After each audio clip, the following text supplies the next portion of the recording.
Callan Thorne stood in the pine scrub with blood on his hands. Not human blood. The desert wind cut through the red valley, carrying dust and silence. The kind of silence a man learns to live with after everything worth saying has burned to ash.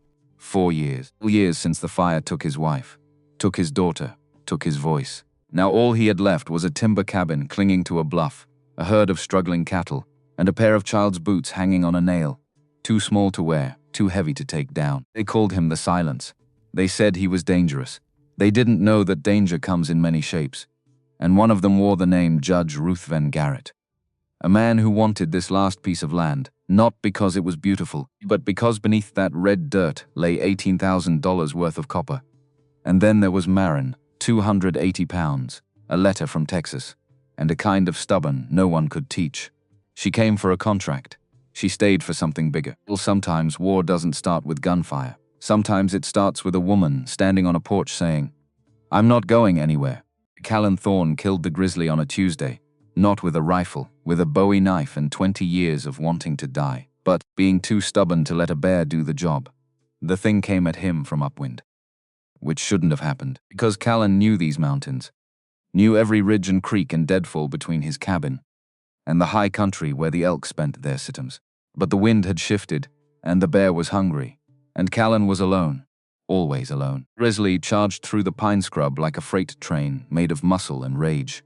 400 pounds of brown fur and teeth and claws that could take a man's face off with one swipe. Callan didn't run. Running was for people who still had something to lose. He dropped his rifle. No time to aim, no time to think. The bear was on him, hot breath, rotten meat smell. Eyes like black marbles sunk in fur. Callan went low, rolled right, came up under the jaw with the knife, up through the soft palate. Into the brain, the bear's momentum carried it past him. It stumbled, collapsed, kicked once, twice. Still Callan stood there in the clearing, blood on his hands, blood on his shirt, blood dripping from the 16-inch blade that had belonged to his father and his father's father, and now belonged to a man who hadn't spoken a full sentence in 4 years. He wiped the blade on his pants, sheathed it, started the 2-mile drag back to his cabin. Because you didn't waste meat in Montana territory. And because dragging a 400-pound carcass through rocks and pine needles for 2 hours was easier than sitting still with your thoughts. The cabin sat at the base of a red rock bluff. Adobe and timber, built by hand. Every log, every nail, every stone in the chimney. Callan had built it after the fire, after he'd woken up in a hospital bed with burns on his neck and arms and the knowledge that his wife Sarah was dead and his daughter, Briar, was gone. Just gone. Dead. Not in the wreckage. Not in the morgue. Gone, taken by Sarah's sister Helen, who'd come to the hospital while Callan was unconscious. Who'd told the nurse she was taking Briar somewhere safe. Somewhere far from the man who'd destroyed her sister's life. The nurse had written it down. Child released to maternal aunt. Helen Pritchard, destination. California. Callan had looked for 2 years. Every town between Montana and the Pacific. Every church. Every mission. Every orphanage. School. Nothing. Helen Pritchard didn't exist. Or she existed under a different name. Or she'd taken Briar somewhere Callan would never find. So he'd stopped looking, built a cabin, stopped talking, and waited in this pussytum to fill the space where his daughter's laughter used to live. He strung the bear up in the barn, bled it out, started skinning. The hide would fetch $30 at the trading post. The meat would last through winter if he smoked it right. The claws would. Hoofbeats. Callan's hand went to the rifle by the barn door. Didn't get visitors. Didn't want visitors. The only people who rode out this far were either lost or looking for trouble. A mule appeared through the heat shimmer. Old. Tired. Carrying a woman who looked like she'd been carved from the same red rock as the bluff behind Callan's cabin. Nettie, 67 years old. Navajo. Ran the trading post in Copper Ridge. Brought supplies once a month. Never stayed long. Never asked questions. It was why Callan let her come. She dismounted. Slow. Like her bones hurt. Callan. He nodded. Got mail. Callan frowned. He didn't get mail. Nettie pulled a folded paper from her saddlebag. Held it out. Callan wiped his hands on a rag. Took the paper. It was a letter. Official looking. Territorial Land Office seal in the corner. He opened it. Notice of grant review. Territory of Montana. Pursuant to the Desert Land Act of 1877, claim of 320 acres designated as Parcel 47B Copper Ridge District is subject to mandatory inspection on September 1, 1877. Proof of sustained improvements and legal marriage required. Failure to comply will result in forfeiture to public auction. Callan, read it twice. Looked at Nettie. September 1st, she said. That's 10 weeks, he knew. You got improvements? He nodded. Pump house, root cellar, barn, fence lines. You got a wife? He didn't nod. Nettie sighed. Thought so. She pulled another paper from her bag. This one smaller. Creased, like it had been folded and unfolded many times. This came to the post 3 weeks ago. For you, Callan took it. It was a letter. Handwritten. Careful script, Mr. Thorne. Name is Maren Blackwell. I am writing in response to your advertisement placed with the marriage broker in Denver. I am 26 years old. I can cook, I can shoot, I can read and write. I am substantial. That is my word. Not yours. If you are still in need of a wife, I am still in need of a place where I am not invisible. If those terms are acceptable, I will come. Write to Frank's Saloon, Ridgeback, Texas. Callan stared at the letter, looked at Nettie. I didn't place an advertisement. You did, Nettie said. Last winter. Used your name. Figured you'd need a wife come summer when the grant inspection rolled around. You can't just. He stopped because his voice sounded like gravel. Like a machine that hadn't been oiled in years. 4 years since he'd spoken more than 2 words at a time. Nettie waited. Callan cleared his throat. You can't just marry me off without asking. I'm asking now. I don't want a wife. You need one. Different thing. Callan looked at the letter again. I am substantial. What kind of woman described herself that way? There's more, Nettie said. Judge Garrett's been sniffing around your land. Nettie pulled a small leather pouch from her bag. Inside, copper ore. Raw and unrefined. These came from the assay office last week. Garrett had your south pasture tested without permission. $18,000 of copper under your feet. Maybe more. She paused. You know what's happening in Montana Territory right now, Callan. Railroad's coming. Butte's booming. Every eastern company wants Montana copper for telegraph wire. For the new electrical systems they're building in San Francisco and Denver. Garrett's not just stealing your land. He's stealing your future. Callan looked at the ore in his palm. And if I sell, he pays you 2,000 and mine's int 18. Then he uses that money to buy the next ranch. And the next. In 5 years, he owns this entire valley. People like me. People like the families at Red Mesa. We disappear. Bought out or burned out or run out. Nettie took the ore back. This isn't just about you, Callan. It's about whether small ranchers survive the copper boom. Or whether men like Garrett turn us all into tenants on our own land. Callan's jaw tightened. Judge Ruthven Garrett, owner of half the businesses in Copper Ridge, owner of the mining company that had torn up every creek bed within 50 miles looking for copper and silver and gold, and father of Ash Garrett, who'd been 17 years old when he knocked an oil lamp into the forge where Callan worked. Who'd frozen, panicked, couldn't move, while Callan ran upstairs to the apartment above the shop, where Sarah and 4-year-old Briar slept. While the fire climbed the walls faster than Callan could carry them down, while the roof came down. Garrett hadn't been in the building when it collapsed, but Callan had, and Sarah and Briar. Except Briar hadn't been found, and Ash Garrett had nightmares so bad his mother left town, and his father started drinking. Judge Garrett blamed Callan for all of it. What's Garrett want? Your land. He can't have it. There's copper under it. Maybe $18,000 worth. Garrett's offering too. No. He's not asking, Callan. He's telling. You don't have improvements and a legal wife by September 1st. He'll buy your land at auction for pennies. And there's nothing you can do about it. Callan looked at the letter in his hand. I am substantial. What do I write back? He asked. Nettie smiled. One word. Come. Maren Blackwell was on her knees, scrubbing vomit off a drunk man's boots, when her sister's fiancé leaned down and whispered, the thing that made her leave Texas forever. Maren, we're taking bets at the card table on whether you'll die alone or just eat yourself to death first. She didn't cry, didn't stand up, didn't throw the rag in his face. She reached into her apron pocket, touched the letter from the marriage broker, a letter matching her with a man the whole territory called the Silence. A scarred mountain man who hadn't spoken a full sentence in 4 years. Everyone said he was dangerous.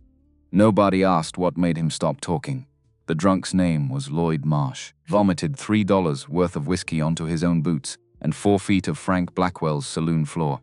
Maren was the one on her knees with the rag. She was always the one on her knees with the rag. Somebody get Big Maren another bucket. Lloyd slurred. She's gonna need a horse trough for this mess. The bar laughed. 40 people in the room. Not one of them moved to help. Maren wrung out the rag. Her knuckles were cracked. Raw. The floorboards pressed hard against her kneecaps, 280 pounds of body weight grinding bone into wood. She kept her head down, 16 years of practice. Since the day her mother died, and her father Frank stopped seeing her as a daughter, and started seeing her as free labor. Maren's voice cut from behind the bar. When you're done playing nursemaid, the cider barrels need rotating, and use the side hallway. Lily's entertaining. Lily was always entertaining. Lily was 24, thin as a reed, honey-colored hair, a laugh that made men buy extra rounds. Lily was the daughter Frank introduced to visitors. Maren was the daughter Frank sent through the side hallway. She stood up. Getting up was always the hardest part, not because of the weight, though that was considerable, because every time she rose from the floor she had to decide whether to look at their faces, tone like she looked. Marcus Cole was leaning against the bar with his arm draped over Lily's shoulders. He had thin lips, soft hands that had never lifted anything heavier than a fountain pen. When he saw Maren straighten up, he nudged the man beside him, a slick-haired banker's agent named Caleb Price. "Watch this," Marcus murmured, not bothering to lower his voice. "Hey, Maren, you come over here a second." Maren didn't move. She knew that voice, the voice of a man about to be clever at someone else's expense. "Maren, don't be shy." "I've got good news." Maren set the bucket down, walked over. "I just asked your sister to marry me," Marcus said. She said yes. Something cold moved through Maren's chest, not surprise. Lily had been circling Marcus for months, not jealousy exactly. Something closer to the sound of a lock clicking shut. "Congratulations," Maren said. "Thank you, Maren. Real sweet." Marcus paused, timing his next line for the audience now. "We're planning the wedding for October. Lily wants you to bake the cake. Of course. You're the best baker in the territory. I'd be happy to." "Wonderful." Marcus smiled wider. "Caleb here. Caleb's my best man. He was just saying he needs a date for the wedding. What do you think, Caleb?" Caleb nearly choked on his whiskey. The bar erupted. Men slapped the counter. Someone howled, and Frank's mouth twitched behind his glass. Lily laughed too. A light, tinkling, reflexive laugh. She caught Maren's eye for half a second, and looked away fast, the way you look away from a dog you accidentally kicked. Maren stood there, holding a rag soaked in another man's vomit, while 40 people laughed at the idea that someone might want her. She didn't cry. She'd burned through her lifetime supply of public tears at age 14. Billy Hatcher took a $5 bet to ask her to the harvest dance. Nate walked her halfway across town, before his friends jumped out from behind the feed store.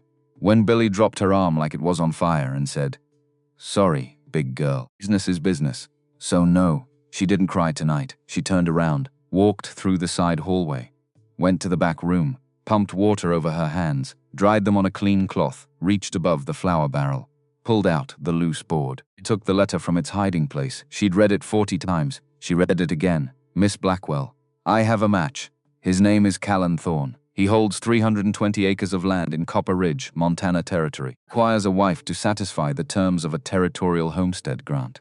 He is not a man of society. He does not write letters. He does not attend church. The people of the territory call him the Silence. He has been alone for 4 years. He asks only that the woman be willing to work and not afraid of quiet. He has accepted your terms.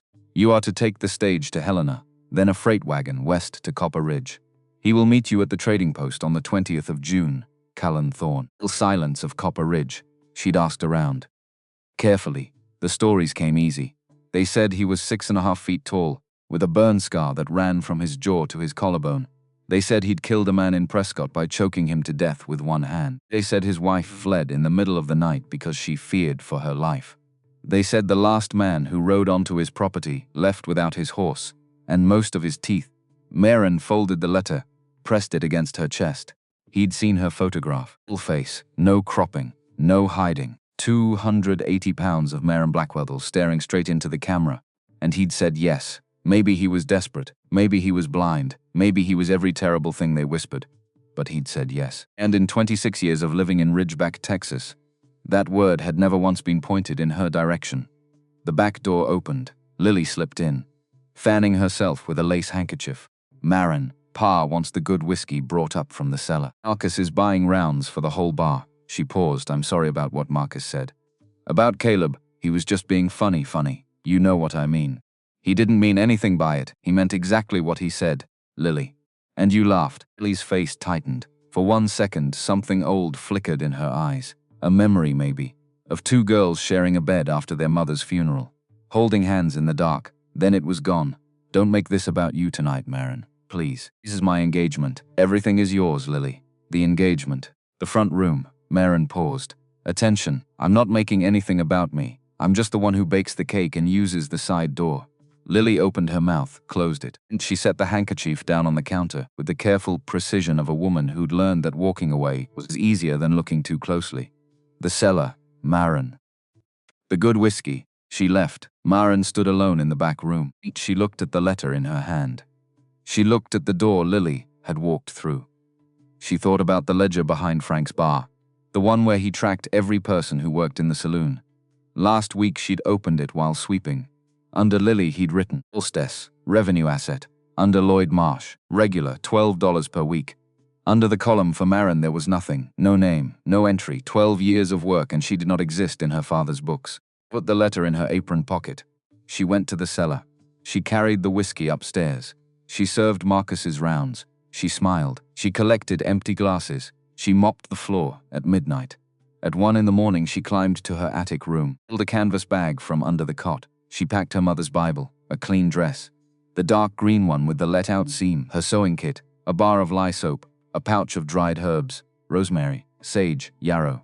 Her mother had taught her to use them for fever, aches, heartbreak. She sewed her savings into the lining of her corset, $47.30. Every penny earned from pies she'd sold to ranch wives on the side. Money Frank didn't know about. She would wear it against her skin. It was the only safe place she had. At 4 a.m. she carried her bag down the stairs. The saloon was dark. It smelled of whiskey and tobacco, and 1,000 nights just like this one. She crossed the room. She stopped at the bar.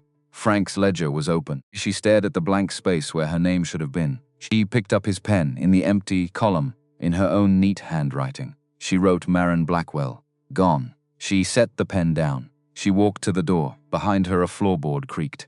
She turned and stood at the bottom of the stairs in his nightshirt.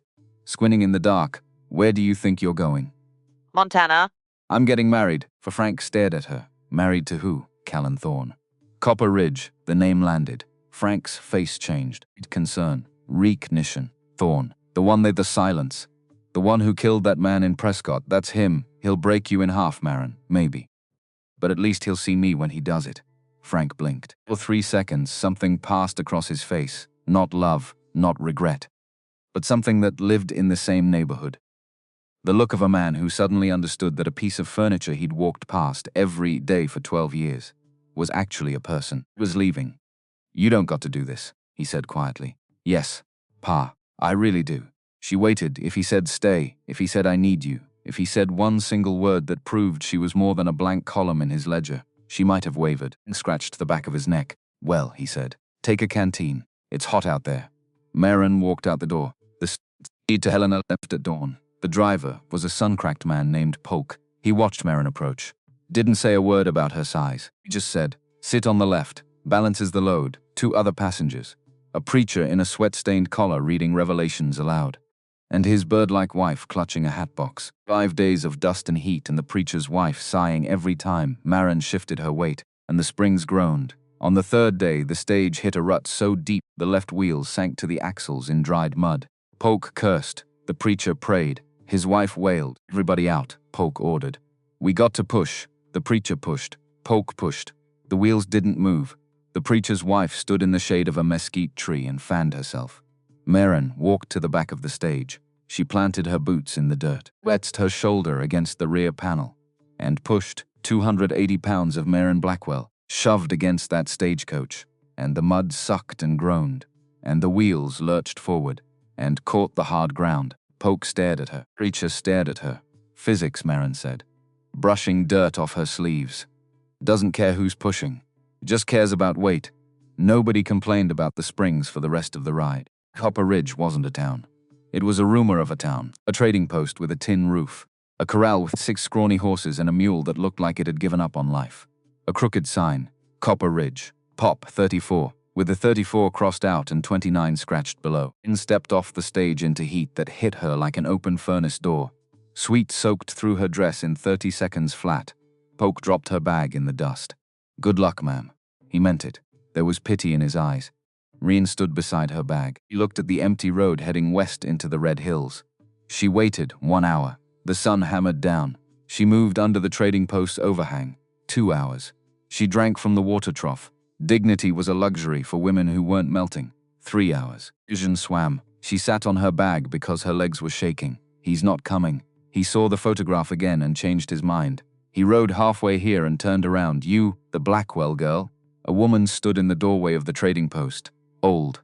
Navajo. Silver and turquoise at her wrists. Face like cracked earth. Braids white as bone. She moved like water, silent, deliberate. Impossible to rush, I am, Maren said. Thorne's wife. Supposed to be. The old woman studied her. He looked at Maren's size the way a carpenter looks at a beam.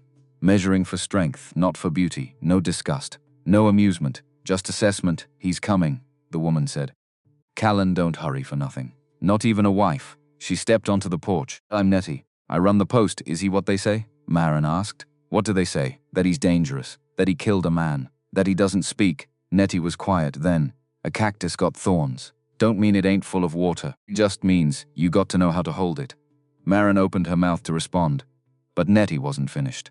You picked a hard time to come to Copper Ridge. Judge Garrett and his mining company been buying up every claim in this valley. Callan's the last one holding. Lot of powerful men want that land. Nettie looked west toward the hills. Your husband needs more than a signature on a deed. He needs somebody willing to stand. Before Maren could ask what that meant, hoofbeats, slow and heavy. Coming from the west road, a horse appeared through the heat shimmer, massive. Buckskin, the color of old sand. On its back a shape that looked less like a man and more like a piece of the landscape that had torn itself free and started moving. Callan Thorne rode up to the trading post and stopped. He didn't dismount. He sat the saddle like he was bolted to it. Everything the rumors promised, nothing she expected. Tall. Even, sitting down, shoulders that strained the seams of a faded work shirt. Arms roped with muscle, sleeves rolled past the elbows. A battered hat pulled low. Below the brim, hard angles and shadow. A jaw like quarry stone. A nose broken at least once, and the scar. It started below his left ear and ran down his neck, disappearing under a bandana knotted at his throat. Old burn. Healed bad. Puckered and white. His eyes were dark brown, nearly black. They settled on Maren with the weight of a physical thing. He looked at her. All of her. Maren stood up from her bag. Didn't suck in her stomach. Didn't fix her dress. Didn't angle her body or lower her chin. Or do any of the 100 small adjustments she'd spent a lifetime making to take up less space. She let him look. He was going to send her back. He was going to send back the real thing. 5 seconds. 10, 15. You Maren? His voice was gravel, low and rough. Like a machine that hadn't been oiled in years, I am. He looked at her bag. One bag. He looked back at her. Something shifted behind those dark eyes. Not warmth, not welcome, but acknowledgement. A man who expected nothing finding something he couldn't categorize. Can you shoot? The question caught her off guard. Yes. Can you ride? Well enough. He swung off the horse. His boots hit dirt and the ground felt it. 6'4". Maybe more hands like shovels. He walked to her bag. Picked it up one-handed. Lashed it to the back of the saddle. Every movement precise. No wide motion. He turned back at the horse. Looked at her. Doing the math. Brutus carries 300 pounds of fence posts, he said. He won't mind. Not a compliment, not an insult. A fact delivered like weather. He walked to the horse's left side. Laced his fingers together. Them low. A step. Maren put her boot in his hands. His grip was iron. He lifted her smooth and steady. Not a grunt. And she swung into the saddle. For 1 second her hand gripped his shoulder. Beneath the thin shirt. Muscle like braided rope. And heat like a forge. He adjusted the stirrups without being asked. Chucked the cinch strap. Chucked it again. You're walking? Maren said. 3 miles in this heat? He didn't answer. He took the reins and started walking. The horse followed and looked back at Nettie. He checked the cinch twice before he let you up, Nettie called. Just so you know. Miles in silence. Brutal, shimmering silence. Callan's shirt went dark with sweat between the shoulder blades. He walked with a slight hitch in his left stride. Old injury. And he didn't look back once. The ranch rose out of the heat like a mirage. Adobe and timber built into a red rock bluff. A barn. A corral with cattle bunched in the shade. A windmill turning lazy. And on the porch a hound dog so old and bony it looked like a skeleton someone had forgotten to bury. It lifted its head. Tail thumped weakly. Callan helped her down. Same efficient lift. He set her on the ground and stepped back fast, putting distance between them. Like distance was the only thing keeping him safe. Water's on the table. Maren climbed the steps. The dog sniffed her hand. He scratched its ears. That's Biscuit, Callan said. He don't bite. He don't do much of anything. Hello, Biscuit! The tail thumped harder. Colin watched this with an expression she couldn't read. Inside was dark and hot. The thick walls held the worst heat out. A table, 2 chairs, a cook stove, a bed in the corner with a single blanket, a rocking chair by the window buried under a layer of dust, and nothing else. No curtains, no pictures, no color. A place where a man existed but did not live. But Maren noticed something. On the mantel above the cold stove, pushed to the far back corner and turned face down, a small wooden picture frame, and on a nail behind the door, too high for a man to reach accidentally, a pair of child's boots, worn at the toes, scuffed size of Maren's fist. She stared at those boots. She didn't ask. Sleeping, Callan said from the doorway, pointing at the bed. You take it. I got a cot in the barn. Used it before. It's fine, Mr. Thorne. Married on paper for the grant. The words came out rehearsed, mechanical. He'd practiced this on the ride. You cook. You keep the house. Come spring, you want to leave. I pay your fare to Texas.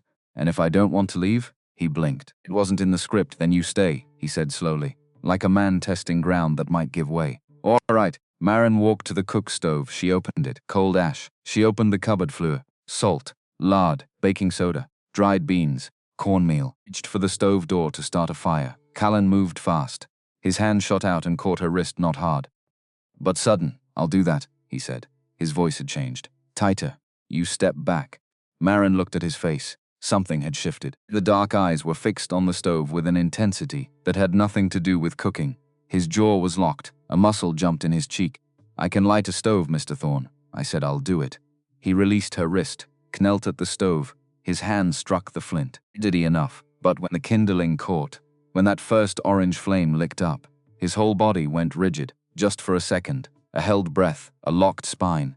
Then he stood, stepped back from the stove, and moved to the doorway, far from the fire. Did you last eat a real meal? Maren asked, not pressing what she'd just seen. Define real. Something that didn't come out of a tin or off a jerky rack. A while, how long? Maybe a year? A year? Maren stared at him.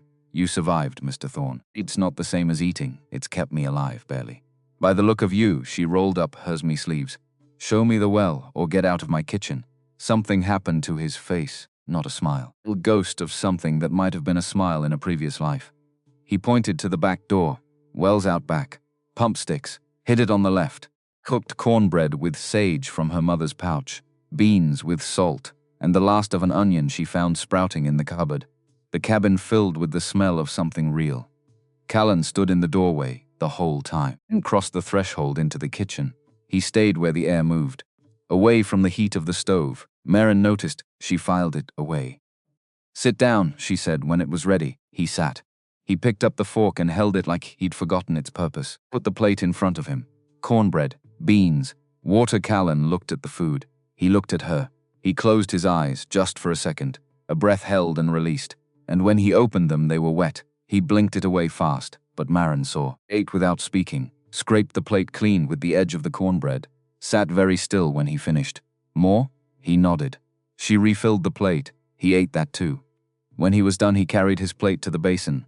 He washed it carefully, slowly, like it was something worth protecting. Then he turned to her. The rocking chair by the window. It was my mother's. Brought it from Missouri. He paused. You can use it. He put on his hat. He walked to the door. He stopped with his hand on the frame. Good night, Maren. First time he said her name without it being a question. Just her name, spoken into the warm air like a word he was relearning. Good night, Callan. He left. Shrine door closed soft. Boots across the porch. Barn door creak. Silence. Maren sat in the rocking chair. It held her weight without a sound. Well made. Built by someone who understood that things carry more than they show. She ran her hand along the worn armrest. Biscuit padded over. Laid his old head on her knee. Maren looked at the empty cabin. The walls with no pictures. The overturned frame on the mantel. The child's boots hanging on the nail behind the door. The man who couldn't stand near a fire. The man who hadn't spoken in 4 years. The man who closed his eyes over a plate of beans and cornbread like he was praying. Or remembering. Or trying not to break apart. They called him the Silence. They said he was dangerous. But dangerous men don't walk 3 miles in killing heat so a stranger can ride. Dangerous men don't check the cinch twice. Dangerous men don't wash their own plates like they're handling something sacred. Something terrible had happened to Callan Thorne. Something that burned his skin, killed his voice, and hung a pair of tiny boots on a nail where he could see them every day but never reached them. Maren didn't know the story yet. But she was a baker's daughter. She knew what it looked like when something was rising beneath the surface, pressing outward, needing the right warmth to finally break through. She rocked the chair. Biscuit sighed. Outside, the desert exhaled, and the stars came out thick as spilled flour. In the barn, a man who hadn't spoken in 4 years lay on a cot in the dark, listening to the sound of someone moving in his house. For the first time since the silence began, for the first time in 4 years, Callan Thorne did not sleep with his hand on his knife. Morning came with the sound of an axe, steady, rhythmic, brutal. Each blow landed with the precision of a man who had been splitting wood every morning for 4 years, and would split it for 4 more, if that's what the silence required. Maren lay still. The bed was harder than her cot in Ridgeback, but the sheets smelled like clean cotton and sage, and someone had left the window cracked to let the pre-dawn air in. The desert before sunrise was a different animal than the desert at noon. Cool, almost gentle. The land was apologizing in advance for what it was about to do. Maren sat up. Her body ached from 5 days on a stagecoach. Muscles she didn't know she had were announcing themselves with sharp complaints. She looked around the cabin. Everything was exactly as she'd left it, except for 2 things. A bucket of fresh water sat beside the cook stove, filled to the brim. And on the table next to the cold coffee pot was a single prickly pear fruit. The spines had been carefully, painstakingly, cut away with a knife. Someone had taken the time to make it safe to hold. Maren picked it up. The flesh was cool. He must have gone out before dawn to find it. Prickly pear didn't grow close to the cabin. He'd seen the nearest cactus patch a half-mile south on the ride in. She ate it standing up. It was sweet and strange, and tasted like nothing she'd ever had in Texas. The axe stopped. Boots on the porch. The door opened. Callan filled the frame. Already soaked in sweat, had pushed back on his head. He saw her standing at the table. He saw the prickly pear in her hand. Half eaten. Something flickered across his face and vanished. "Coffee's in the barn," he said. "I'll bring the pot. I'll make it." I saw the beans in the cupboard. "They're old. I've had worse." He stood there for a beat too long, like he wanted to say something about the fruit. He didn't. He pulled his hat down and went back outside. Maren made coffee. She made it strong. Bay Ranch hands liked it. Thick enough to hold a spoon upright. She fried cornmeal cakes in lard and set the table. When Callan came back in, he washed his hands at the pump without being told, and sat down without being asked. They ate in silence. Not the heavy punishing silence time Frank's house where quiet meant you were being ignored. This silence had texture. It was the silence of 2 people learning each other's shapes in a small space, figuring out where the edges were. Callan ate everything she put in front of him. 3 cornmeal cakes, 2 cups of coffee. When he finished, he sat back and looked at her with those unreadable dark eyes.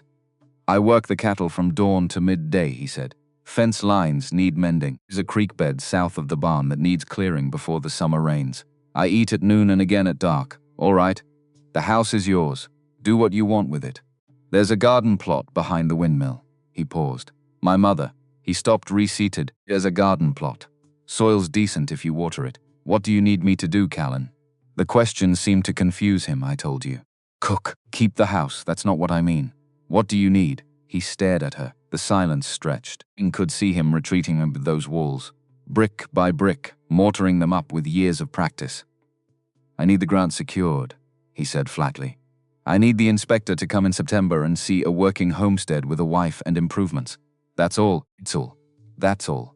Maren let it go. She cleared the plates, but as Callan stood to leave, she said, "The boots behind the door." He froze. His back was to her, and she watched every muscle in his shoulders lock tight. "The little boots on the nail," In said quietly, and the picture frame on the mantel turned face down. "I'm not asking for the story, but I want you to know I see them." Callan didn't turn around. His hand gripped the doorframe so hard the knuckles went white. 10 seconds, 20. "Touch them," he said. His voice was barely a whisper. "Don't move them. Don't ask, I won't." He walked out. The screen door banged shut behind him, hard enough to rattle the window glass. Maren stood alone in the kitchen. She dried her hands on her apron. She looked at the tiny boots hanging on the nail. Whatever had happened to Callan Thorne? It lived in this cabin like a third person. It sat in the rocking chair. It hung on the wall. It turned picture frames face down and kept a man sleeping in a barn because the bed held a ghost he couldn't share a room with. She got to work. Not because he'd asked her to, but because work was the only language she'd ever been fluent in. Now she needed to speak. The cabin needed everything. She swept the floors, scrubbed the table, cleaned the windows until actual sunlight came through, instead of a grey suggestion of it. She found the garden plot behind the windmill, dry and neglected, but the soil was dark beneath the crust. She hauled water from the well in buckets, 6 trips, her arms burning, her dress soaked through with sweat. She planted the sage and rosemary from her mother's herb pouch, small green things in all that red dirt. It looked ridiculous. It looked like hope. By midday the heat was murderous. Maren sat on the porch in the thin shade, drinking water, her face flushed, her legs shaking. Biscuit lay at her feet, too hot to move. The land shimmered and danced in every direction. Trees, no shade, just sun and rock and silence. A rider appeared on the north road. Maren stood up. It wasn't Callan. Callan was south, working the fence line. This rider was coming from the direction of Copper Ridge, and he was moving fast. Maren rode up to the porch on a well-groomed chestnut mare that looked too expensive for this territory. He wore a grey suit, clean and pressed, and a hat that had never seen a day's work. His face was smooth, well-fed. A politician's smile that showed teeth without showing anything behind them. He didn't dismount. He looked down at Maren from the saddle, the way a man looks at a piece of furniture he's deciding whether to buy. Well, the man said. So the rumor is true. Thorne actually got himself a wife. Maren wiped her hands on her apron. Can I help you? You can indeed, ma'am. I'm looking for your husband. He tipped his hat. A practiced gesture. Name's Declan Rourke. Ride for Judge Ruthven Garrett. The judge owns the Copper Basin Mining Company and a good deal of the land surrounding this property. Mr. Thorne isn't here. I can see that. Rourke looked around the property slowly, taking inventory, the cattle, the barn, windmill, the new wet patches in the garden where Maren had just watered. The judge wanted me to deliver a message. Friendly like, I'm listening. Rourke reached into his coat and produced a folded paper. He leaned down and held it out. Maren took it. Territorial homestead grant requires proof of sustained improvements. By September 1st, Rourke recited, clearly repeating words that weren't his. That means more than a cabin and a few head of cattle. The judge wants Mr. Thorne to know that if the claim doesn't meet the standard, the land reverts to public auction. And the judge will be bidding. Maren unfolded the paper. Legal language, dense and deliberate. But the meaning was clear. Callan had until September to prove this ranch was a real functioning homestead, or he would lose it. The judge also wants you to know, Rourke continued, that he's prepared to make a fair offer. $2,000 for the full 320 acres. That's generous, ma'am. More than generous for land this dry. And if my husband says no? Rourke's smile thinned. The judge is a patient man, ma'am. But patience has a season, and September comes whether you're ready or not. He tipped his hat again. Welcome to Copper Ridge, Mrs. Thorne. He turned the horse and rode north. Maren watched him until the heat shimmer swallowed him. Then she looked down at the paper in her hands. $2,000 for 320 acres that sat on top of what Nettie said was $18,000 worth of copper. It wasn't generous. It was robbery dressed in a suit. She folded the paper, put it in her apron pocket, next to the place where the marriage broker's letter used to live. Callan came back at noon, leading Brutus by the reins. He was caked in dust and sweat, a coil of barbed wire over one shoulder. He saw Maren's face and stopped. What happened? A man came. Declan Rourke. Said he rides for Judge Garrett. Something dark moved through Callan's eyes. Not the panic she'd seen last night near the stove. Something colder. Something that lived deeper. What did he want? Maren handed him the paper. Callan read it. His jaw worked. The paper crumpled slowly in his fist. He'd been circling this land for 2 years, Callan said. Every rancher in the valley sold to him. Peterson, the McRaes, old Charlie Vale. I'm the last one. Why won't you sell? Callan looked at the cabin, at the barn, the garden where Maren's herbs were already wilting in the noon sun. Because I built this with my hands, he said. Every wall. Every fence post. He stopped. Because what? Because it's the last place she knew I was. The words hung in the heat between them. Callan understood immediately. Not his dead wife, his daughter. If the girl ever came looking for her father, this was the only address she'd have. This ranch wasn't just land. It was a lighthouse. A signal fire for a child who might never come home. You don't sell, Maren said. Callan looked at her. Really looked. For the first time since she'd arrived, his eyes weren't guarded or distant. They were raw and startled. And something else. Something that might have been gratitude if he remembered what that felt like. The inspection is September 1st, he said. We need a working well with a pump house, a root cellar. And the south fence needs 3 miles of new wire. I can't do it alone. You're not alone. This is hard labor in this heat. Men, twice your. He caught himself. Stop, twice my what, Callan? I just meant the heat is dangerous. I pushed a stagecoach out of a mud rut 2 days ago. By myself. He carried 40-pound flour sacks up 3 flights of stairs every week for 12 years. I am not fragile. I am not decorative. And I am not going back to Texas. So tell me what needs doing and let me do it. Callan stared at her for a long moment. The corner of his mouth moved. Not a smile. But the place where a smile would go if it ever found its way home. The well pump needs a new housing, he said. I'll cut the lumber. You hold the frame while I nail it. I can do that. I know you can. 3 words. Delivered flat. Without ceremony. But Maren felt them land somewhere deep in her chest and take root. Like sage in dry soil. Worked through the afternoon, Callan cut boards. Maren held them steady. Her arms ached. Sweat ran into her eyes and stung. The sun beat down like a punishment. But they found a rhythm. The same way 2 instruments find a key. Not by discussing it, by listening. He handed her tools before she asked. She passed him nails without being told. When she strained to hold a beam overhead and her arms started shaking, he didn't take it from her. He moved closer, braced it with his shoulder, reaching the weight without a word. Once, reaching for her, their hands touched. Callan pulled back like he'd grabbed a hot stove. Maren pretended not to notice. At dusk, the pump house frame stood solid against the orange sky. Crude but strong. Maren sat on the porch steps, every muscle screaming. Drinking water from a tin cup, Callan sat on the bottom step. 3 feet between them, Biscuit lay in the dirt. Twitching in a dream. Garrett won't stop with a letter, Callan said. Not looking at her. I know, he's bought the sheriff, bought the assayer's office, probably bought the territorial inspector too. If the inspection goes wrong, he takes the land legal. No guns. No fight. Just paper. Then we make sure the inspection goes right. Callan turned the tin cup in his hands. You should know what you're standing in the middle of, Maren. This isn't just a homestead. There's copper under this dirt. A vein that runs from my south pasture all the way to the creek bed. Garrett knows it. Why $2,000 for 320 acres? The copper alone is worth 18. Maren let that number sit. $18,000. More money than she'd see in 10 lifetimes. Does he know you know? Doesn't matter what I know. Matters what I can prove. Desert cooled. Stars came out. Maren watched them spread across the sky, thick and bright in a way you never saw in Texas, where the air was too thick with humidity. Callan, yeah, the girl who wore those boots. How old would she be now? His whole body went still. The tin cup stopped turning in his hands. 5 seconds, 10. Maren waited. She didn't push. She just sat there 3 feet away. Solid and patient and not going anywhere. 8, Callan said finally. His voice was almost gone. She'd be 8 this October. What's her name? Briar. The word came out like it cost him something precious. Like he'd been holding it in a locked room for 4 years, and the hinges had rusted shut. And saying it aloud was an act of physical strength. Briar, Maren repeated softly. That's a beautiful name. Callan stood up fast. He walked to the edge of the porch and stood with his back to her. One hand on the post, his shoulders rising and falling with deep controlled breaths. The breathing of a man who has taught himself not to break. Her mother took her, he said to the dark, 4 years ago, while I was in the hospital from the fire. I woke up and they were gone. A note on the pillow. Sarah's sister, Helen. Took Briar. Took everything. Did you look for them? For 2 years. Every town, between here and California. Road camp, every church registry. Nothing. It's like they walked into smoke. Sarah.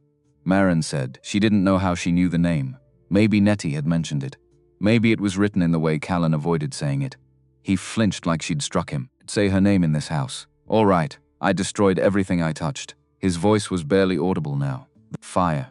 She said it proved what she always knew. That I was dangerous. That Briar wasn't safe with me. Was it your fault? The fire? No. Apprentice knocked a coal bucket. But I was there. I was always there when things burned. Maren stood up from the steps. Her knees popped. She walked to where he stood and stopped beside him. Not touching. Just close. You're not dangerous, Callan. You don't know that. I know you walked 3 miles in heat that could kill a man so I could ride a horse. I know you cut the thorns off a prickly pear at 5 in the morning so I could eat it without getting hurt. Know you. Check cinch straps twice and wash your own plates and gave me your mother's rocking chair 3 hours after meeting me. She paused. Dangerous men don't do those things. Callan turned his head. In the starlight, his eyes were wet. He didn't blink it away this time. I didn't want a wife, Maren. I know. I needed a name on a deed. I know that too. But you. He stopped. His hand came up, hovered near her face, and dropped back to his side. The emotion of a man who wanted to reach for something and couldn't remember if he was allowed. I'm not going anywhere, Callan, Maren said. And Briar might come looking someday. When she does, this ranch needs to be standing. So we fight for it. Not for copper, not for money. For a little girl who needs to know where her father is. Callan's breath caught. A sound came out of him, not a word, not a sob. Something between. The sound of a lock turning after 4 years of rust. He didn't speak again. He walked to the barn. The door closed behind him. Maren stood on the porch alone, biscuit pressed against her leg. She looked out at the dark desert, the impossible stars. The red land that wanted to swallow everything that dared to grow on it. She put her hand in her apron pocket. Her fingers touched the folded legal paper from Judge Garrett. She thought about Frank's ledger with no entry for her name. She thought about Lily's side door. She thought about 40 people laughing in a saloon while she knelt on the floor. And she thought about a man who cut thorns off cactus fruit at dawn. A man who said, "I know you can," like it was the simplest truth in the world. A man with a daughter's boots hanging on a nail he could see every day but never reach. Maren squared her shoulders. The porch boards held firm beneath her. September 1st, 10 weeks, a well, a root cellar, 3 miles of fence, and a judge who wanted them gone. She'd spent 26 years being invisible. She'd spent 26 years taking up space that nobody wanted her to fill. Now she had a ranch to save, a man to stand beside, and a little girl's ghost to keep the light on for. For the first time in her life, Maren Blackwell was exactly where her weight was needed. 4 weeks they worked, 4 weeks of heat that pressed down on the land like a boot on a throat. And Maren and Callan Thorne built like the devil himself was counting the days. Because he was. His name was Judge Ruthven Garrett, and he owned a calendar. The well pump house went up first, then the root cellar. Maren dug the foundation with a pickaxe, and a fury that startled even herself. The first day she broke 2 blisters into bleeding sores and kept swinging. The second day she couldn't close her hands around a coffee cup. The third day calluses started forming. Thick and yellow, and the pickaxe felt lighter. Callan didn't coddle her, didn't ask if she was tired or suggest she rest. He worked beside her in that brutal silence of his, handing her water when she needed it, bracing beams when she held them, matching her hour for hour in the killing sun. But Maren noticed things. She noticed that he always positioned himself between her and the direct sun, so his shadow fell across her hands while she worked. She noticed that he sharpened her tools at night so they'd cut cleaner the next morning. She noticed that every day, without fail, prickly pear fruit appeared on the kitchen table with its thorns cut away. He never mentioned the fruit. She never thanked him. It became a language between them, a conversation conducted entirely in cactus and silence. The fence was the worst of it. Miles of barbed wire through rocky terrain in August heat. Callan drove the posts. Maren stretched the wire. The first time the barbs tore through her gloves and ripped a gash across her palm. She hissed through her teeth and kept pulling. Callan heard the hiss. He walked over, took her hand, looked at the cut. His fingers were enormous around hers. He held her hand the way you hold a bird that's flown into a window. Firm but careful, like he was afraid of breaking something without meaning to. Need to wrap that. I need to finish this line, Maren. I've bled before, Callan. It's not fatal. He looked at her, that long, heavy look she was starting to recognize. The look of a man recalibrating something he'd been certain about. He pulled the bandana from his neck. The scar was fully exposed now, angry and white in the sunlight, running from below his ear to his collarbone. He wrapped her hand with quick, practiced movements, tight enough to stop the bleeding, gentle enough that she felt the restraint in his fingers, the conscious effort not to grip too hard. "Thank you," she said. He dropped her hand and walked back to the fence posts without a word. But the bandana smelled like him, cedar and sweat and something underneath, something warm that had no name. Kitty came up from Copper Ridge every few days on her old mule, bringing supplies and news. She'd sit on the porch with Maren, drinking sage tea. Watching Callan work the far pasture. Judge Garrett hired 2 new men last week, Nettie said one afternoon. Brought them in from Tucson. Hard men. Not cowboys. What does he need gunmen for? Same thing every man with too much money needs gunmen for. To make sure people who say no start saying yes. Maren looked at the legal paper she'd pinned to the kitchen wall. September 1st, 6 weeks away, Nettie. You said every rancher in the valley sold to Garrett. Why? Nettie sipped her tea. Peterson's barn burned. Middle of the night. Lost his whole hay crop. Sold the next week. The McRaes found their water poisoned. 3 dead cattle in one morning. Sold by Friday. Nettie paused. Old Charlie Vale. He was stubborn. Held out the longest. She set her cup down. They found him at the bottom of Sycamore Canyon. Horse came back without a rider. Sheriff called it an accident. No one said anything. People say plenty, Maren. But saying and doing live in different houses. Garrett owns the sheriff. Owns the assayer. Owns half the territorial legislature. Who you going to tell? Maren stared at the hills. So we're next. Be next since the day Callan refused the first offer. Only thing kept Garrett from moving sooner was Callan himself. Even Garrett's gunmen don't want to ride up on a man like Callan Thorne. Nettie looked at Maren. But now there's a wife. Now there's something to lose. You think they'll come for me? I think a man who won't bend for himself will bend for someone he cares about. And Garrett knows that. Callan doesn't care about me. I'm a name on a deed. Nettie smiled. Kind of smile old women give young ones when they're being foolish, child. That man has cut the thorns off a prickly pear every morning for 4 weeks. He ain't done that for a deed. Maren didn't answer. She watched Callan in the far pasture, a dark shape against the white sky, driving fence posts into the earth with a fury that looked like it could split the world in half. That night the trouble started. Maren was in the root cellar, stacking mason jars of preserved beans on the new shelves Callan had built when she heard Biscuit bark. Biscuit never barked. The dog was too old and too tired to bark at anything short of the second coming. She climbed out of the cellar. The sun was almost down. Callan was at the corral brushing Brutus. He'd heard it too. He was standing still, the brush frozen in his hand, his head tilted, listening, hoofbeats. More than one horse. Coming fast from the north, Callan dropped the brush. He walked into the barn and came out carrying his Winchester rifle. Moved around into the chamber with a sound that carried across the whole property. Get inside, he said, Callan. Inside. Now, Maren went to the porch, but didn't go in. She stood behind the post, watching. 3 riders came over the rise. 2 of them were strangers, hard-faced men in dusters, riding fast. The third was Declan Rourke in his grey suit, hanging back.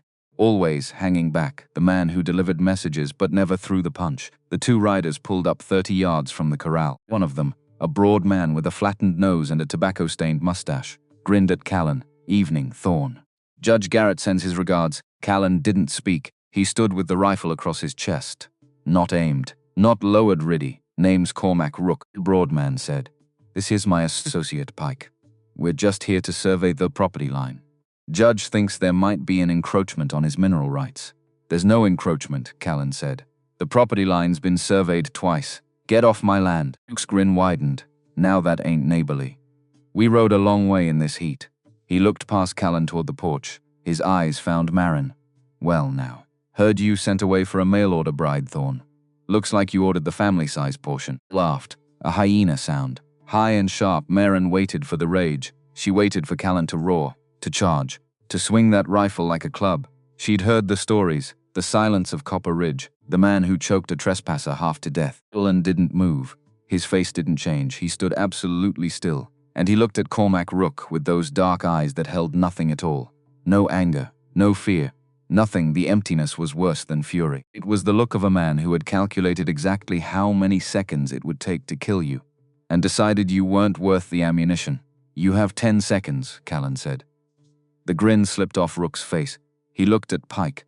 Pike had stopped laughing. Garrett wants an answer. By end of week, Rook said. The bravado thinning. 2,000 for the lot. Final offer. You have 5 seconds. Rook reined his horse around. Pike followed. Rourke, who hadn't spoken the entire time, tipped his hat toward Maren, what looked almost like an apology, and rode after them. Callan stood in the yard, watching them go. He didn't lower the rifle until the dust settled. Then he turned to Maren. I told you to go inside. You did. You didn't listen. I didn't. He stared at her. You're going to be a problem. I'm going to be a lot of things, Callan. A problem is the least of them. He almost smiled. She saw the muscles in his jaw fight it. He lost. It was the first time she'd seen anything close to a smile on Callan Thorne's face. And it lasted less than a second, but it cracked something open. A door she hadn't known was there. He'll come back, he said. I know. Not with words next time. I know that too. Callan leaned the rifle against the porch rail. He sat on the steps. The sun was gone. The first stars were appearing. He rubbed his face with both hands, and he dropped them. He looked older, tired in a way that sleep couldn't fix. I'm putting you in danger, he said. Every day you're here, Garrett has a target he didn't have before. I should send you back. You should try, Maren. I'm serious. So am I. She sat down beside him, closer than usual. Close enough that their arms almost touched. I left Ridgeback because I was invisible. Because my father kept a ledger with every name in his business except mine. Because my sister asked me to use the side door so her fiancé's friends wouldn't see me. She paused. I came here to exist, Callan. To take up space in a world that told me I took up too much.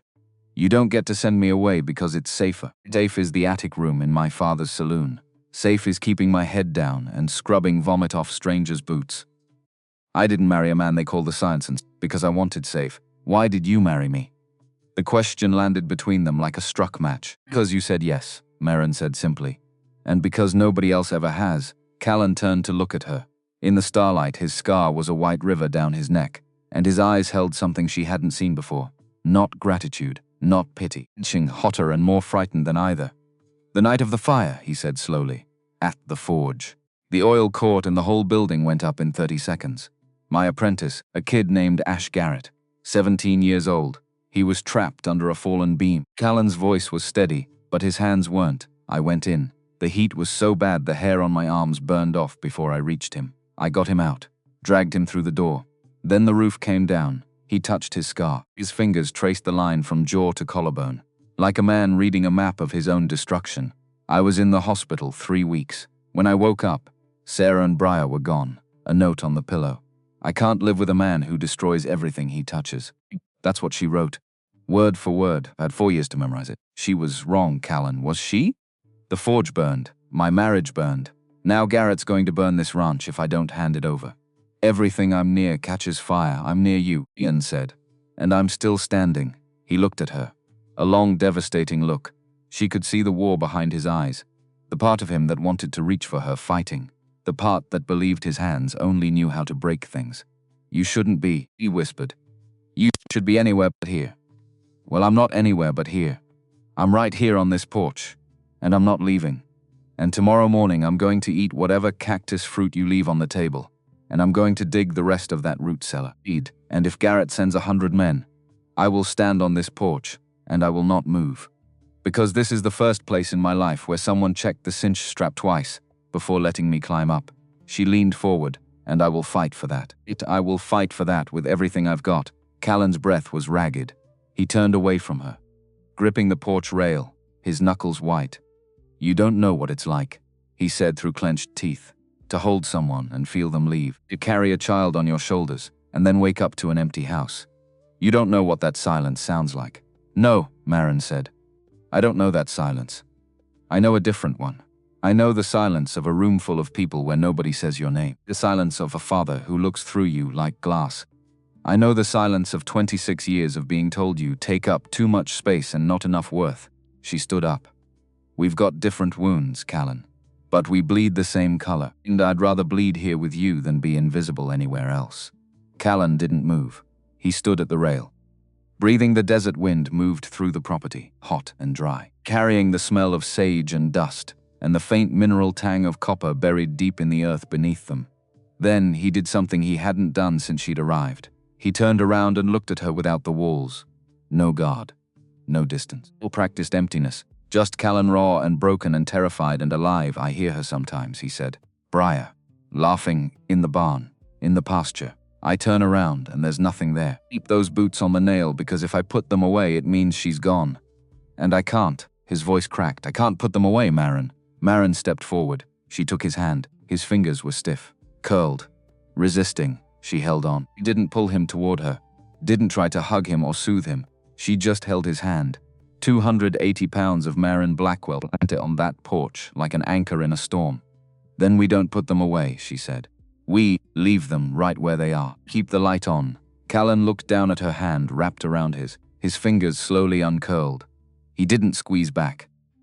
Not yet, but he stopped pulling away. They stood on the porch in the dark, holding hands like two people on the edge of a cliff who just realized the ground was still under their feet. In the barn, Biscuit howled once at the moon. Long and mournful and oddly beautiful. The windmill creaked. The stars burned. Somewhere north, Judge Ruthven Garrett sat in his office in Copper Ridge. looking at a map with one unmarked parcel on it, the last piece of a puzzle he intended to complete, by any means necessary. And somewhere far away, in a town neither Maren nor Callan could name, a girl of 8 with her father's dark eyes was asking a question that no one around her wanted to answer. "Where is my papa?" Cellar was finished on a Thursday. Maren stood at the bottom of the 8-foot hole, covered in red dirt, her dress ruined, her arms shaking. And she laughed. She couldn't help it. The sound bounced off the packed earth walls and came back to her. Strange and unfamiliar. She hadn't laughed in so long she'd forgotten the shape of it in her mouth. Callan appeared at the rim, looking down at her. Sweat dripping off his jaw, dirt in his beard. What's funny? Nothing.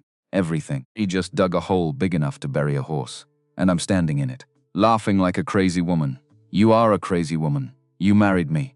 Callan looked at her. He was silhouetted against the white sky, big enough to block out half the sun. And he had made a joke, Callan Thorne. The silence of Copper Ridge.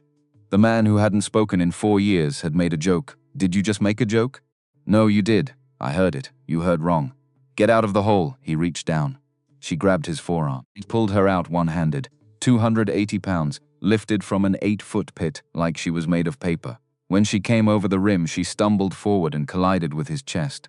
His arms came up reflexively, catching her, holding her. They stood there, pressed together, his arms around her, her hands flat against his chest. She could feel his heartbeat, fast and hard, faster than a man who'd just lifted a heavy load, fast in a way that had nothing to do with effort. His chin rested on the top of her head.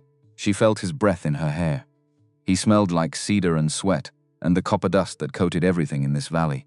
3 seconds, 4, 5. Callan released her, stepped back. His face was unreadable. A vein in his neck was pulsing, and his hands, those enormous scarred calf hands, were trembling. "You should clean up," he said. His voice was rough. "Dinner." He walked away fast, longer strides than normal. Maren watched him go, looked down at her dirt-covered dress. She pressed her hand against her chest, where his heartbeat had drummed against her palm. Fast. His heart had been so fast. Went inside. She washed. She cooked. They ate in silence, but it was a different silence now. The air between them was charged. Electric, the way the desert felt before a monsoon. Every time she passed him the bread and their fingers brushed, a current ran through her arm. Every time she caught him watching her from across the table, and he looked away fast, she felt it. The gravity between them, pulling. And both of them too terrified to fall.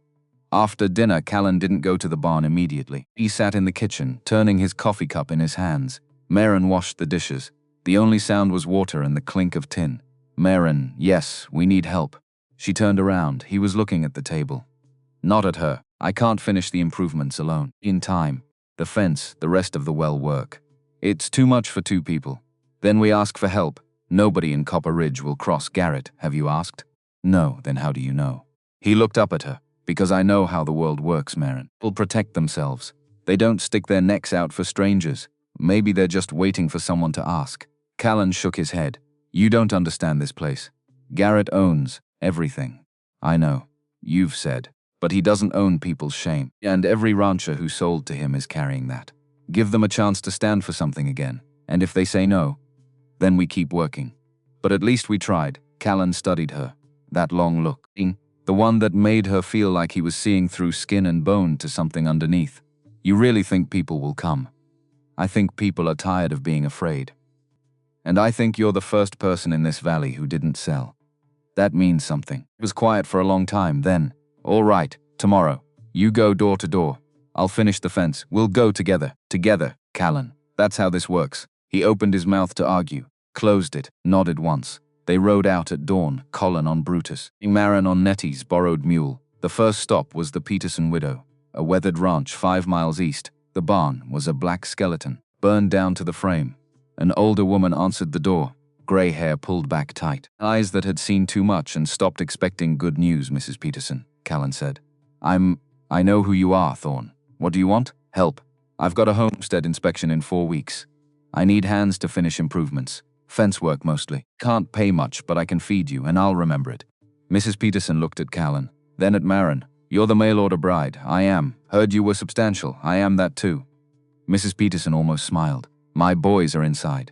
Tom and Lachlan. They're good workers. But Garrett burned us out last year. They're scared of him. I'm not asking them to fight, Callan said. I'm asking them to build. Building is fighting. In this valley, I know. Mrs. Peterson looked at the burned barn, at the empty corral, at the land her husband had died working. I'll send them, she said. Not because I think you'll win, but because someone ought to try. The second stop was Soren Vale, Charlie Vale's daughter. She lived alone now in a cabin smaller than Callan's, 29 years old, thin as wire, with eyes that burned. Callan knocked. The door opened. Soren stood there with a rifle. I know you, she said. Callan Thorne, I know. You didn't sell. No, ma'am. My father didn't either. They killed him for it. Found him at the bottom of Sycamore Canyon. Sheriff said he fell. I heard. You think that's true? No, ma'am. I don't. Soren lowered the rifle. What do you want? Help building a fence. Why would I help you build what they're going to burn? Maren spoke up. Because when they burn it, we'll have witnesses. And when the federal marshal comes, and he will come, we'll have evidence. Your father's death wasn't an accident. We're going to prove it. Soren looked at Maren. You got proof? Not yet. But Garrett's man, Declan Rourke, he's scared. Scared men make mistakes. And when he makes his, we'll be ready. Soren was quiet. Then, I'll come. Not for your fence. For my father. Third stop was the Red Mesa settlement. 3 Navajo families. Nettie had sent word ahead. They were waiting. An older man named Takoda stepped forward. Nettie says you need hands. I do, Callan said. Garrett won't like it, I know. Should we risk his anger for your land? Because if I lose my land, he moves on to yours. Takoda was quiet for a moment. You know what happened at Red Mesa in 1864? Callan shook his head. Colonel Carson. Federal troops. They burned our crops, killed our livestock, forced 300 families to walk to Bosque Redondo. Many died on that walk.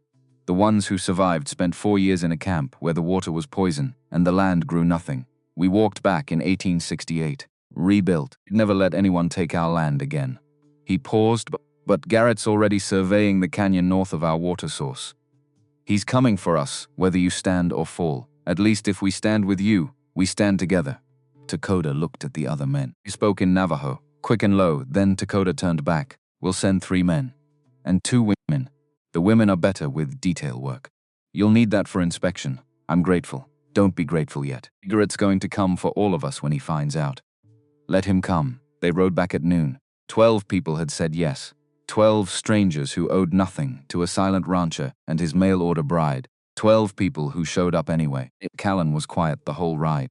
But when they reached the ranch and he dismounted, he stood there for a long moment, looking at the cabin, the barn, the fence they'd started, the garden where Maren's herbs were struggling in the heat. Maren, yes, nobody's ever done that for me. Done what? Asked. Stood beside me and asked strangers to help. They're not helping you, Callan. They're helping themselves. You're just the first one who didn't sell. He looked at her. And for the first time since she'd arrived, his eyes held something that looked like hope. When this is over, he said. When the inspection passes and the land is ours. I want to find Briar. Maren's breath caught. You looked for 2 years. I looked alone. Looked as a man who believed he destroyed everything he touched. But I'm not that man anymore. You've shown me that. Maybe we can find her together. You said you could read, write letters, search records. Let me try again. With you. Tears burned in Maren's eyes. Yes, she said. Yes, we'll find her. Callan nodded. He started to turn away, then stopped. Thank you, Maren. For what? For standing. He walked to the barn, but this time he left the door open. It came at dawn. The Peterson boys, Tom and Lachlan, 25 and 23, rangy and strong with their father's stubborn jaw. Soren Vale with a tool belt and anger that could power a forge. 3 men from Red Mesa, Takoda, Alan, and Neshoba, moving like water over stone. 2 women, Ayana and Liluye, sharp-eyed and efficient, and Nettie on her old mule, carrying nothing but a pot of coffee and the authority of a woman who had survived everything the desert could throw at her. 12 people. 12 strangers who showed up anyway. Callan stood on the porch and watched them arrive. His face was stone, but his eyes were moving, counting, disbelieving. Maren stood beside him. She put her hand on his arm. You're not alone anymore, she said. Get used to it. Callan looked at the people in his yard. He looked at Maren. He stepped off the porch and walked toward Tom Peterson. He extended his hand. Thank you, Callan said. His voice cracked on the second word. For coming. Tom shook it. I would have come. So here I am. They worked. 12 people in the desert and a deadline. Colin drove posts. Tom and Lachlan ran the wire. The Red Mesa men dug holes with a speed that made Maren's weeks of pickaxe work look like child's play. Len, and the Navajo women reinforced the root cellar and built a proper door for it. Nettie sat on the porch and directed traffic like a general who'd seen 100 battles and intended to win this one from a rocking chair. Maren cooked for 12 people 3 times a day. She made biscuits and beans and cornbread and stew from the rabbits Callan brought in. She hauled water and boiled coffee and fed people who worked until their hands bled. At night, she fell into bed so tired, her bones hummed, and Callan lay on his bedroll beside her, and sometimes in the dark his hand would reach up and find hers. And they would fall asleep like that, connected by nothing but fingertips and the sound of each other breathing. Thursday night came cold and dark. Callan, Maren and Soren left the ranch at midnight. 3 shadows on 3 horses, riding toward Copper Ridge under a sliver moon. Tom Peterson stood watch at the ranch with Callan's Winchester. Nettie sat on the porch with her own rifle across her knees. "Don't get caught," she'd said. "And don't get killed." The mining company building sat at the north end of Copper Ridge's main street. 2 stories, adobe and timber, dark windows like dead eyes. They tied the horses behind the assayer's office a block away. Approached on foot, Soren led them down the alley to the side door. "This is where the workers come in," she whispered. "The lock is broken. Has been for months. Garrett's too cheap to fix it." She was right. The door opened with a push inside. Darkness and dust and the smell of old tobacco and lamp oil. They climbed the stairs, every step a prayer that the wood wouldn't creak. Callan went first, Winchester ready, Maren second, Soren last, carrying a canvas bag for the documents. The second-floor hallway stretched long and empty. 3 doors, the middle one had a brass plate. Ruthven Garrett, proprietor. The door was locked. Maren knelt, pulled 2 hairpins from her braid, straightened them. "Where did you learn to do that?" Callan whispered. "Frank's saloon. Drunks lock themselves out of rooms twice a week. I was cheaper than calling a locksmith." He slid the pins into the lock, felt for the pins. 1, 2, 3, click. The door opened. Inside, a large office, mahogany desk, leather chair, maps on the walls showing mineral deposits and property lines. And on the east wall, exactly where Rourke said, cast iron safe, waist high, black. Combination dial gleaming in the moonlight from the window. Maren crossed to it, knelt, pressed her ear against the door. "What are you doing?"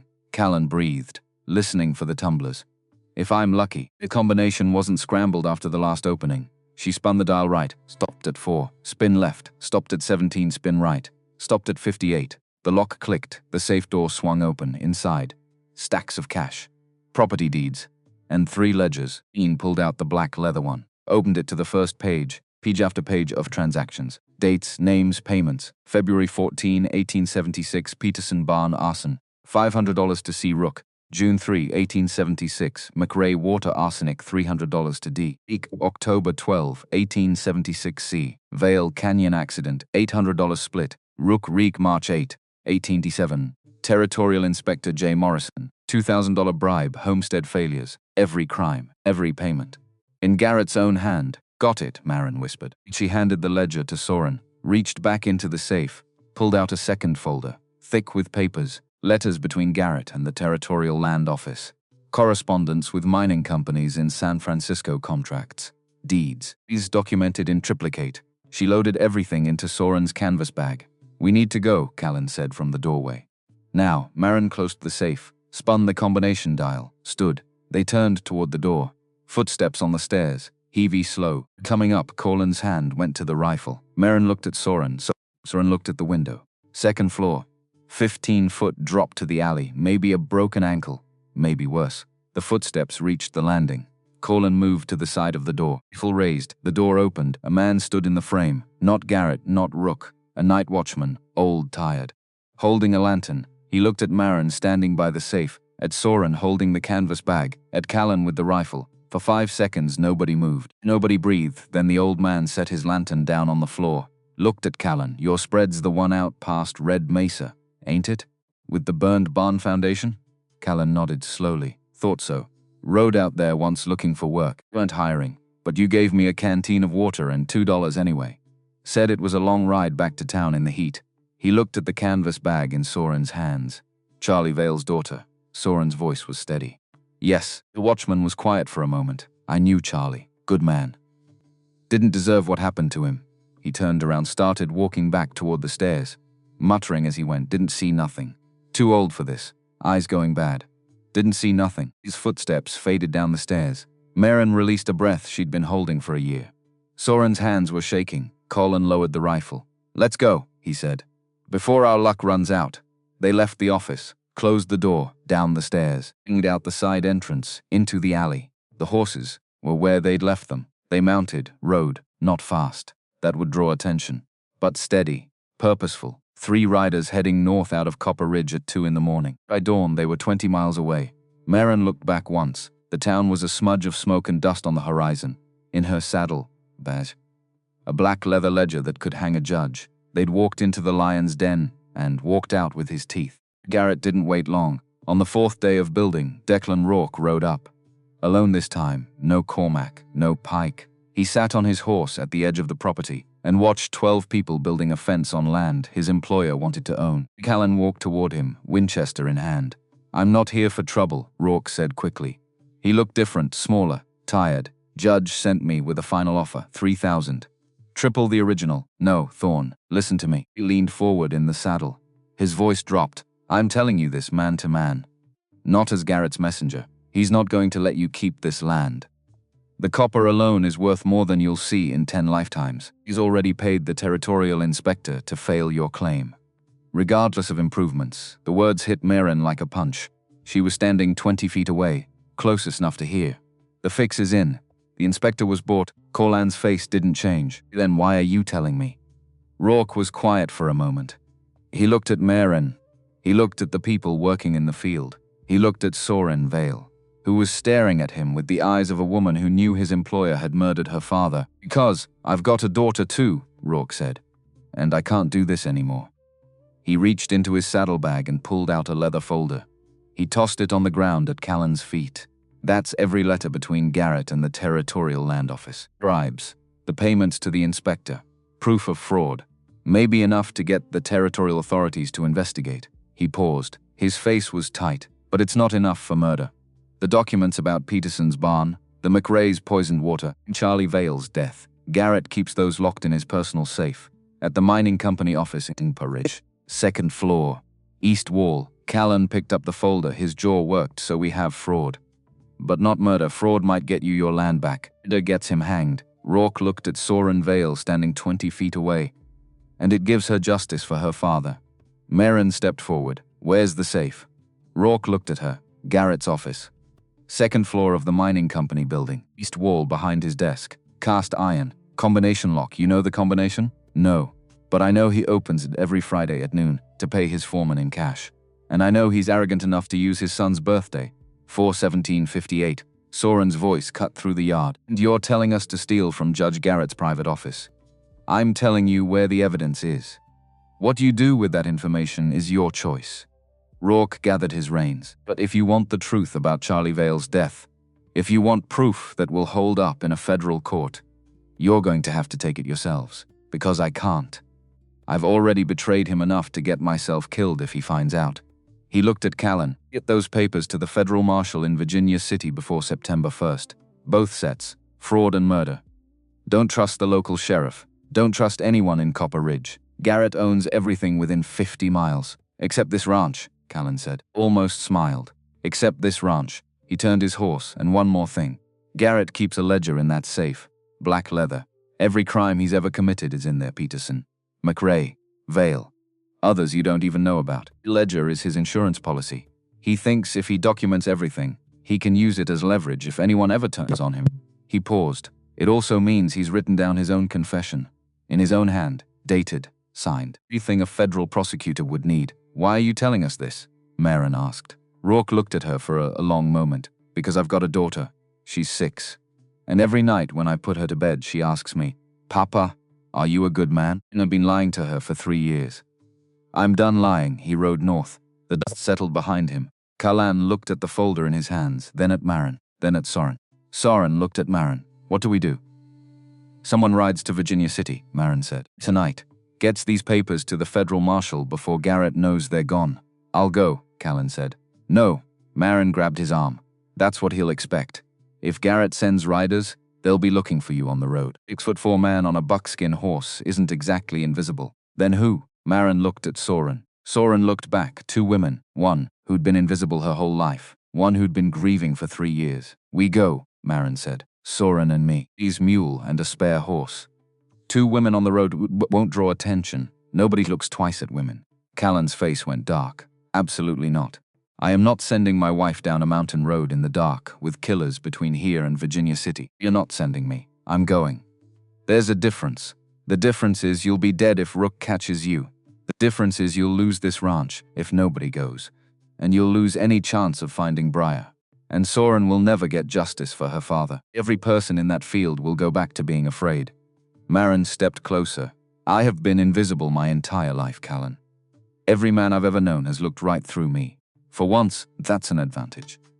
Callan stared at her for a long moment. Could see the war in him. Every instinct screaming to lock her in the cabin and ride himself. Every memory of waking up to an empty bed, an empty house, boots on a nail and no child to fill them. If something happens to you, he said, his voice fracturing, if you don't come back, I will come back.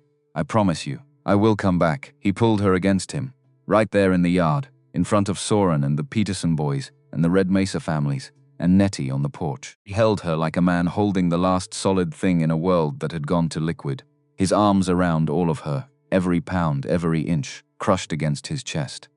You come back to me, Maren Thorne, he whispered into her hair. You come back. I will keep the light on. He let her go. His face was wet. He didn't wipe it. Maren and Soren rode out at midnight. 2 women on 2 horses, carrying a leather folder that could bring down the most powerful man in the territory. The road to Virginia City was dark and long, and full of everything that could go wrong. Maren held the reins in her calloused wire-cut biscuit-making hands, and rode west into the desert night. Behind her a man stood on a porch with a rifle, watching the darkness swallow the only person who'd ever stayed. He stood there until dawn. For the first time in 4 years, Callan Thorne prayed to a god he'd stopped believing in. Bring her home. Please, just bring her home. The road to Virginia City was 80 miles of dark, 80 miles of dust and stars, and the kind of silence that made you hear your own blood moving. Maren rode Nettie's mule because the mule was sure-footed and didn't spook at shadows. Soren rode the borrowed mare, the leather folder strapped against her body under her coat. They didn't speak for the first hour. There was nothing to say that the dark didn't already know.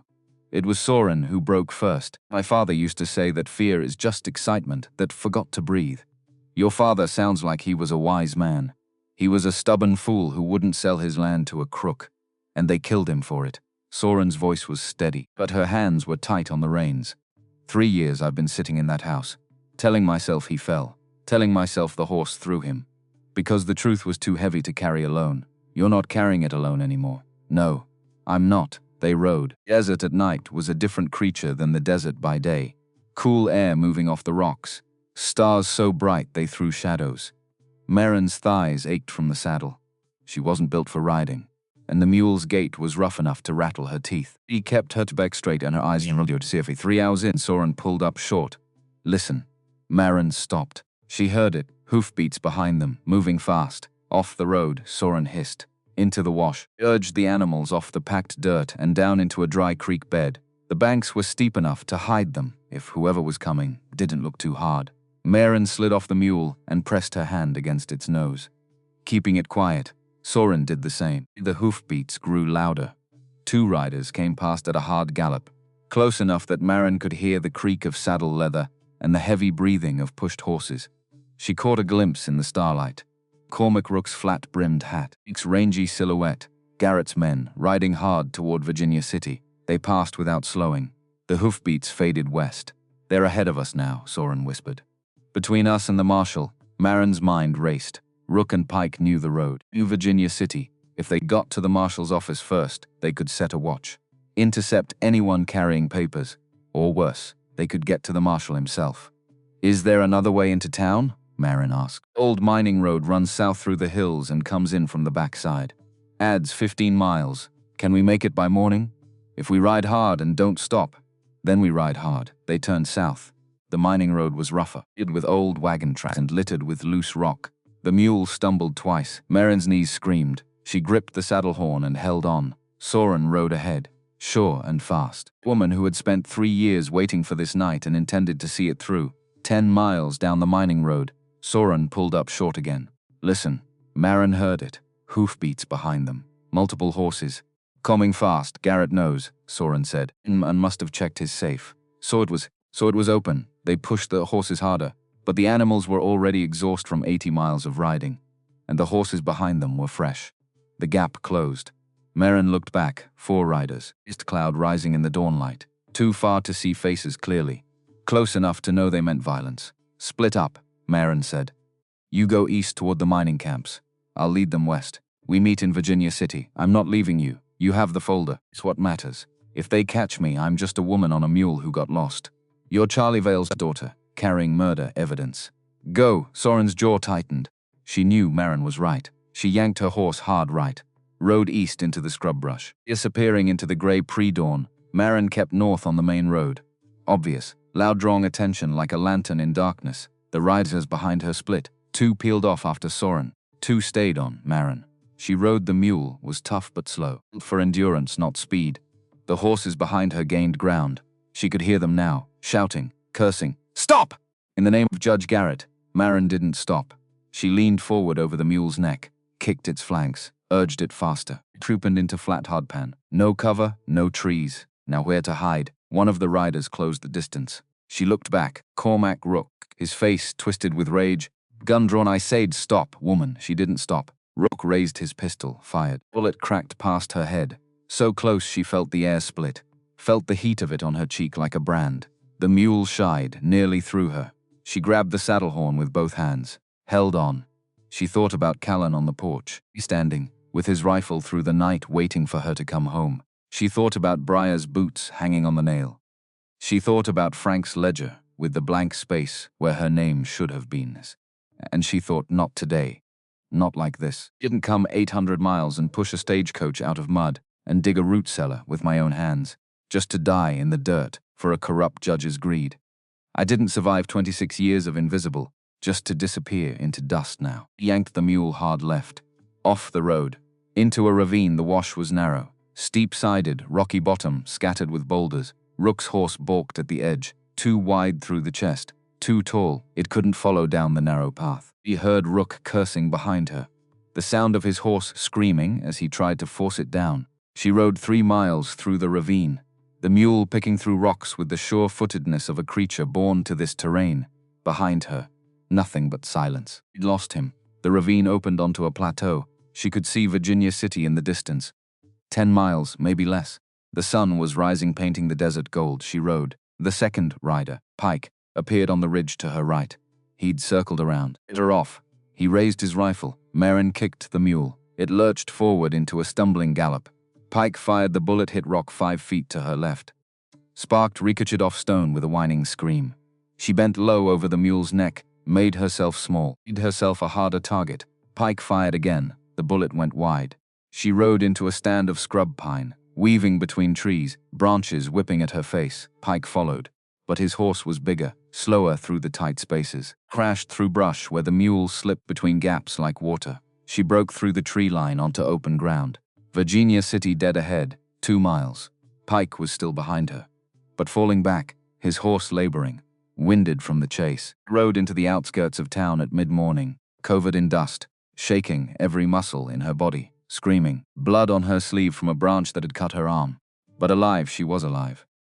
She tied the mule behind the livery stable. Her legs nearly gave out when she dismounted. Soren was already there waiting. The canvas folder clutched against her chest like a shield. You made it, Soren breathed. Barely. They shot at me. Rook. Pike. Both of them. Soren's face went white. You hurt? No. Just scratched from the trees. But they meant to kill me, Soren. If I'd been slower. The mule had stumbled. She stopped.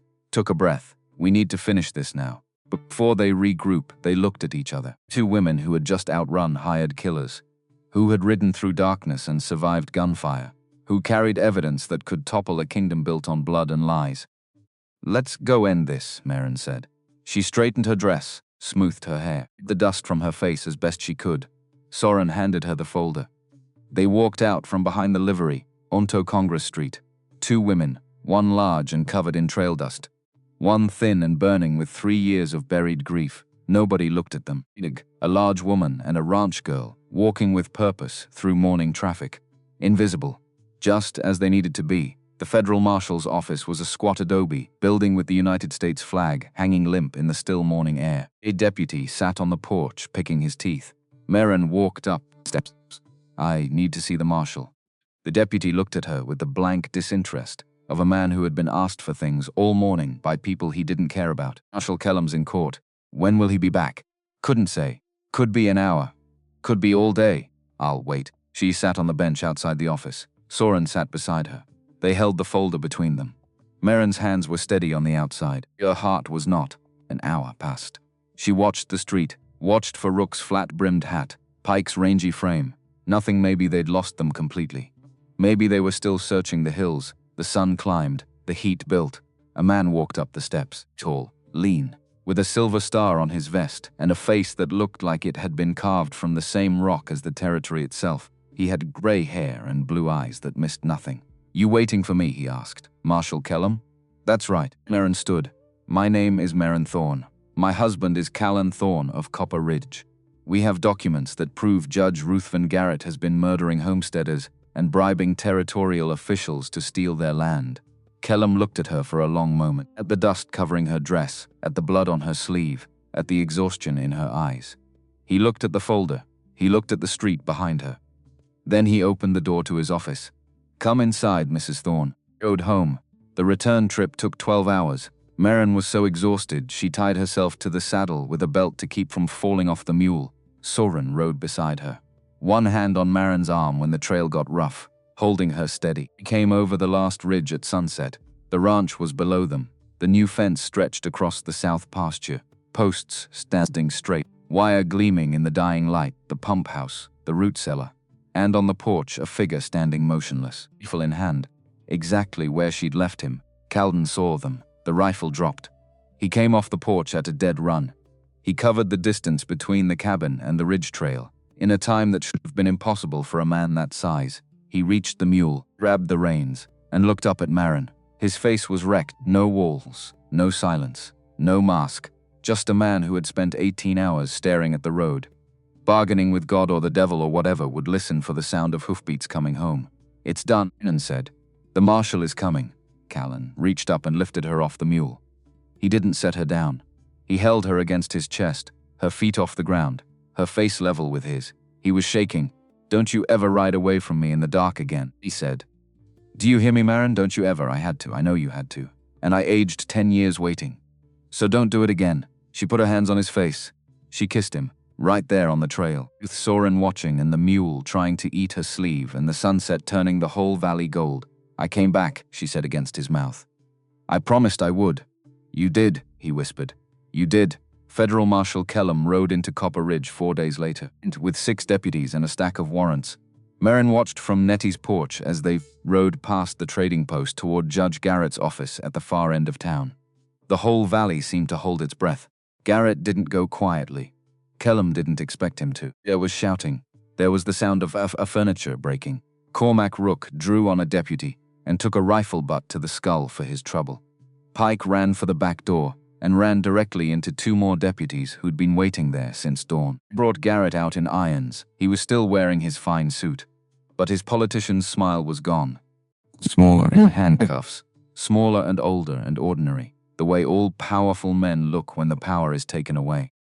As the deputies led him past the trading post, Garrett turned his head and looked directly at Maren. His eyes were cold and flat, and full of the specific hatred reserved for people who refuse to be what you need them to be. "You're nothing," he said. "That mail-order bride on a dirt ranch. You think this changes anything? I'll be out in 6 months. Lawyers, appeals, money talks, Mrs. Thorne." Maren looked at him. She thought about Frank's ledger, about Lily's side door, about 40 people laughing while she knelt on a saloon floor. She thought about every man who had ever looked at her and seen nothing. "Maybe," she said. "But right now you're walking and I'm standing, and my name is on a deed and yours is on a warrant. So I'd say things have changed plenty." Soren Vale stepped out of the crowd. She stood in front of Garrett. She didn't speak. She just looked at him, the steady burning gaze of a woman who had finally buried her father, with the truth on his headstone instead of a lie. Garrett looked away first. The inspection happened on September 1st as scheduled. The territorial inspector, a new one sent from Washington after the original was arrested for accepting bribes, rode up to the Thorne Ranch on a bay horse with a clipboard and a pair of spectacles that kept sliding down his nose. He walked the fence line, inspected the pump house, the well, the root cellar. He counted cattle. He examined the cabin, the garden, the improvements. He asked Maren about the operation. She showed him the books she'd been keeping, every improvement logged and dated in her neat handwriting. He asked Callan about the land. Callan spoke more than Maren had ever heard him speak. He talked about the soil, the water table, the grazing patterns, the timber in the hills. He talked about the copper, openly and honestly, and said he had no intention of mining it. He intended to ranch. This was his home. The inspector made notes. He adjusted his spectacles. He signed the deed certification on the kitchen table with Maren's good pen. Congratulations, Mr. and Mrs. Thorne. The homestead grant is approved. This land is yours. Free and clear. Callan took the paper. He held it in both hands and stared at it like a man reading a letter from the dead. When he looked up, his eyes were bright. Thank you, he said. The inspector left Callan and Maren stood on the porch. He held the deed. She held his arm. Biscuit lay at their feet, thumping his tail at nothing. It's, Callan said. It's ours. He turned to her. He set the deed down on the porch rail, took both her hands. I need to tell you something. The night you rode to Virginia City, the 18 hours you were gone, I sat on this porch and I talked out loud to nobody. For the first time in 4 years I couldn't stop talking. Maren's eyes filled. I told the dark about you. I told it about the way you cook cornbread and how you argue with the mule, and how you dug a root cellar with a pickaxe and laughed at the bottom of it. I told it about the way you held my hands during the panic and how you smell like sage, and how when you walked into my cabin, something inside me that had been dead for 4 years started breathing again. He paused. I am not a man who knows how to say things. I have been silent for so long that words feel like foreign objects in my mouth. But I need to say this, and I need you to hear it. I'm listening. I love you, Maren. I love every pound of you. I love the parts of you that the world told you to be ashamed of. I love the weight of you beside me in the morning and the sound of you breathing at night. I love that you walked into a blizzard of a life and refused to leave. I love that you are the heaviest, strongest, most stubborn, most beautiful thing that has ever set foot on this mountain. And I am done being silent about it. Maren pulled her hands free. She grabbed the front of his shirt with both fists and pulled him down to her. She kissed him hard. Hard enough that his hat fell off. Hard enough that Biscuit barked. Hard enough that Tom Peterson, who was riding past on his way home, whooped and hollered from the road. I love you too, she said. And I'm still not going anywhere. Months later, a letter arrived at the Copper Ridge trading post. Nettie brought it up to the ranch on her mule, holding it like it was made of glass. It was addressed to Callan Thorne. The return address was a church mission in Sacramento, California. Ian handed it to Callan. His hand shook so badly he couldn't open it. She opened it for him. He read it standing on the porch. Maren watched his face. She watched the words hit him one at a time, each one landing somewhere deep. His jaw worked. His chest heaved. His eyes went wide. Then wet, then blind with tears. Callan. What does it say? He couldn't speak. He handed her the letter. Dear Mr. Thorne, my name is Sister Catherine of St. Vincent's Orphanage in Sacramento. I am writing in response to a letter we received 4 weeks ago. The letter did not come from you. It came from a child at our orphanage, a girl of 8 named Briar. 3 months ago, Briar asked permission to learn her letters. She has been practicing with our mission's primers every afternoon, teaching herself to read and write with a determination I have rarely seen in one so young. When I asked why she wanted to learn, she said, so I can find my papa. 2 weeks ago, she brought me a letter she had written. Her spelling was imperfect, but her meaning was clear. My name is Briar Thorne. My papa is Callan Thorne. He was a blacksmith in Montana. Our house burned. Aunt Helen said he died. But I don't think she was right. I think he's still there. Can you help me find him? I wrote to the Territorial Land Office in Helena. They informed me that a Callan Thorne filed a homestead claim in Copper Ridge, Montana Territory, 4 years ago. The description matched the man Briar described. Mr. Thorne, if you are indeed this child's father, if you survived that fire, then I write to inform you that your daughter has never stopped believing you were alive. The woman who brought Briar to us in late 1873 was her aunt, Helen Pritchard. She arrived at our mission weeping, holding the girl's hand. She told us there had been a terrible fire, that both parents had perished, that she could not care for a child, but wanted Briar somewhere safe. She left us $50 for Briar's keep and disappeared. Briar did not speak for 6 months after she arrived. When she finally did, the first thing she said was, "My papa isn't dead. I would know if he was dead. She has been waiting at the mission gate every afternoon since she sent her letter. She is convinced that you will come. Mr. Thorne, please come quickly. Whether to confirm her hope or end her waiting, she deserves to know the truth. A child should not spend 4 years believing in a ghost. Unless that ghost is real. Yours in faith, Little Sister Catherine, St. Vincent's Orphanage, Sacramento, California." Looked up from the letter. Callan was gripping the porch rail with both hands, his head bowed, his shoulders heaving. The sounds coming from him weren't sobs, but deeper than that. They were the sounds of a man being rebuilt from the inside out. Maren put her hand on his back. She felt the earthquake in him. She held steady. She didn't give up, Callan whispered. 4 years. And she didn't give up. "She's your daughter," Maren said. "Stubborn runs in the family." He turned to her. His face was a ruin of tears and hope, and something so raw it didn't have a name. She taught herself to write. "To find me." She kept the faith. "The same way you kept those boots." He took Maren's face in his hands. Those enormous, scarred hands that the world said only knew how to break things. And he held her like she was made of light. "You did this," he whispered. "You wrote those inquiry letters. You gave her a way to answer. Just opened the door." She walked through it herself. He pulled her close. He held her the way he held everything now, completely. Without reservation. With all the strength he'd spent 4 years using to push the world away. Now turned inward, toward the woman who had walked into his silence and filled it with cornbread and courage, and the stubborn, unbending refusal to be invisible. "We're going to Sacramento," she said. "She's alive, and she found me. She never stopped looking. Just like you never stopped waiting." They left for Sacramento on a Tuesday. Nettie watched the ranch. The Peterson boys tended the cattle. Soren Vale fed the chickens. The train ride took 2 days. Callan sat by the window holding Maren's hand, watching the desert give way to mountains, give way to green valleys he hadn't seen in years. He didn't speak much, but he held her hand the entire time. And sometimes he'd squeeze it, and she'd squeeze back, and that was enough. St. Vincent's Orphanage was a white building with a red tile roof. Sister Catherine met them at the gate. She was a small woman with kind eyes and the calm demeanor of someone who had seen every kind of human wreckage and still believed in repair. "Mr. Thorne?" "Yes, ma'am. She's in the garden. She knows you're coming. She's been asking since we told her yesterday." Sister Catherine looked at Maren. "And you must be his wife." "I am. She asks about you too. She wants to know if her new mother is kind." Maren's breath caught. He looked at Callan. He was trembling. "Go," Maren said. "I'm right behind you." Callan walked through the gate. He crossed the courtyard. He turned the corner into the garden. A girl was sitting on a wooden bench under a fig tree. She was small and thin, with dark hair braided down her back and dark eyes that were too old for 8. She was holding a rag doll, and her feet didn't touch the ground. She looked up. She saw Callan. Her eyes went wide. "Papa?"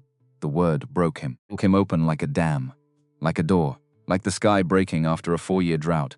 He dropped to his knees in the dirt. He opened his arms. But Briar didn't move. She sat on the bench, staring at him, her small hands gripping the doll. "Papa?" Her voice was uncertain. Scared, Callan's arms dropped. "Yes, it's me. It's Papa. You look different. You have a beard now. And scars. Fire does that.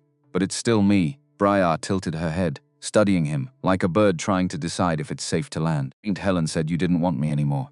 She said you were glad we left." Callan's face crumpled. No, baby. Never. I looked for you for 2 years.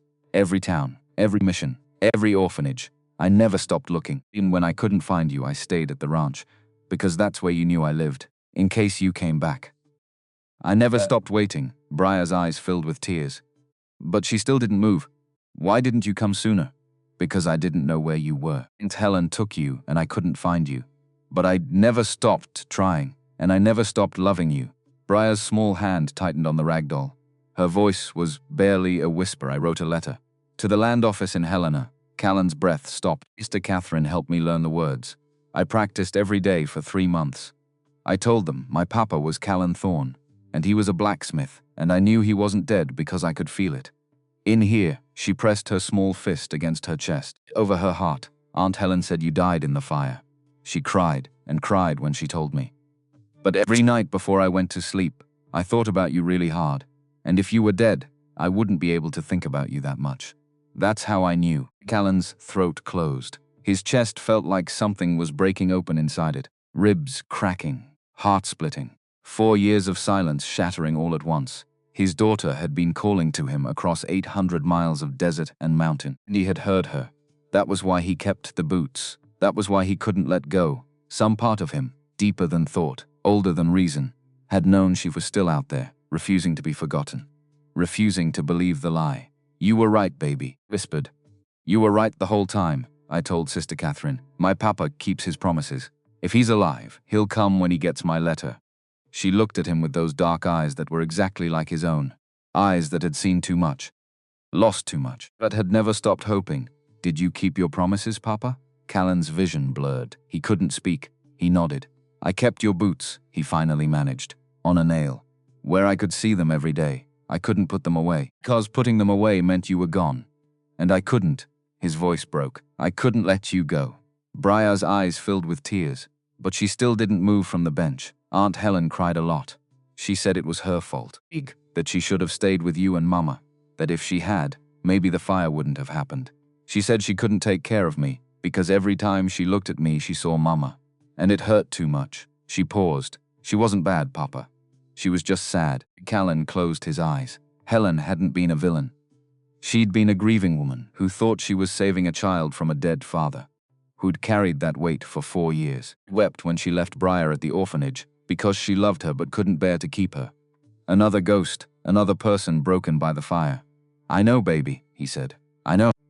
Maren stepped into the garden. She walked slowly, not toward Callan, toward Briar. She knelt beside the bench, eye level with the girl. "Hi, Briar.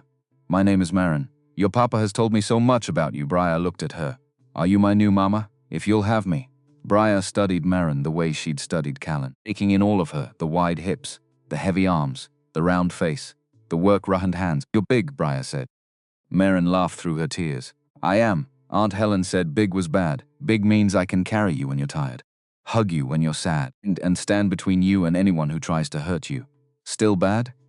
Briar thought about this. "No, that's good." She reached up with both arms. Maren pulled the child against her, and she held her with all 280 pounds of everything she was. Every year of invisible, every side door, every blank ledger, every ounce of weight the world had called.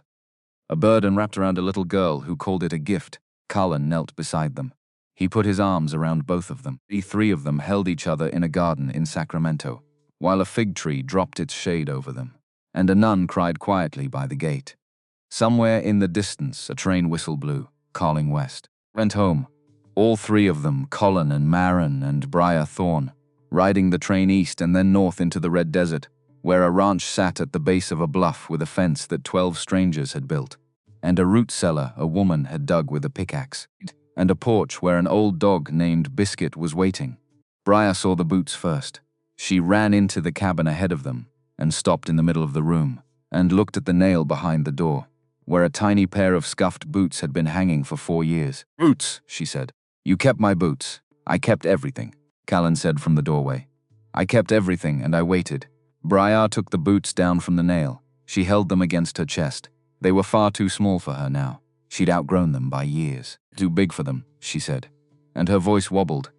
Maren knelt beside her. "That's all right, sweetheart. We'll get you new ones. But these ones stay. They go right back on that nail. Because they're not just boots. They're a promise your father made to keep the light on until you came home." Briar looked up at Callan. He nodded. She hung the boots back on the nail. That night, Maren cooked dinner for 3. Cornbread and beans and sage tea, the same meal she'd made the first night she arrived. Callan sat at the table with his daughter on his knee. Briar talked enough for all three of them, filling 4 years of silence with questions and stories and laughter that bounced off the adobe walls and filled every empty corner. After dinner, Callan carried Briar to the bed. Maren tucked her in. Biscuit jumped up and curled at Briar's feet, claiming his position with authority dog who had been waiting for exactly this. "Mama," Briar already murmured, half asleep.